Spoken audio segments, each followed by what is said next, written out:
What is a divorce lien? Brought to you by the cashflowsolutionsblog.com. The divorce lien is basically an agreement between the spouses on how to split up the family home, and it's a way that you don't have to sell the home in order to satisfy the financial obligations of a divorce settlement. One spouse keeps the home, the other one gets a note. So a classic example is the ex-wife decides to stay in the house, and the ex-husband takes back a note for that portion of the divorce settlement for which he hasn't been paid yet. And why would you do this? Well, usually it's done when the only major asset in the divorce is the house itself. If you had a large checking account or some investment account you could split up, then there would be a way that you could write a check to one spouse and then the other spouse keeps the house.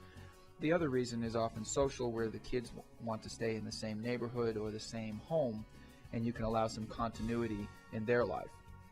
So how do you set this up? Well, first, get a lawyer.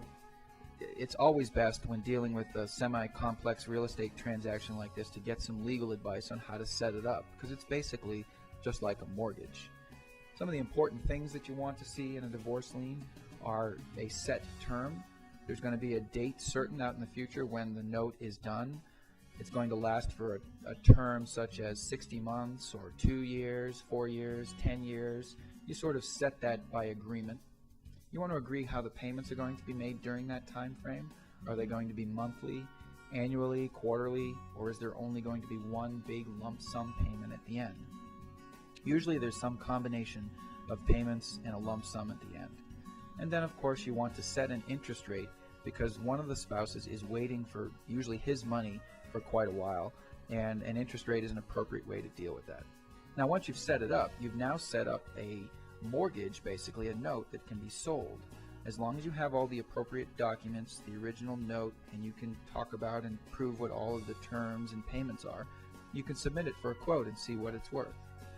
The big thing is, don't do it yourself. Setting up mortgages that have so many different rules and laws that change from state to state, that go talk with a lawyer and see your situation set up correctly.